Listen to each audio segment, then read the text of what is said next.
এটা কি করছো? আমি কাজ করছি।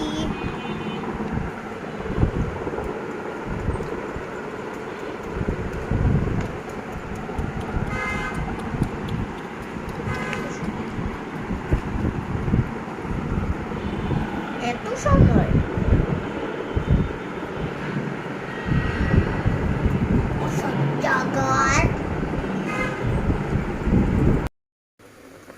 আসসালামু আলাইকুম।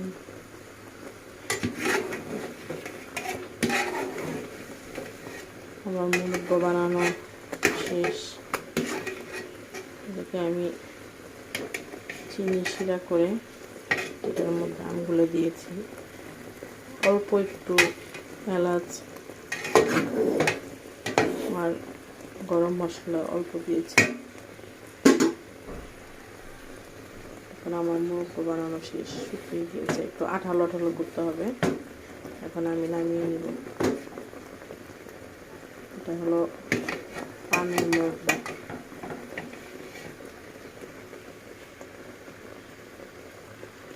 দেখেছেন কত সুন্দর হয়েছে।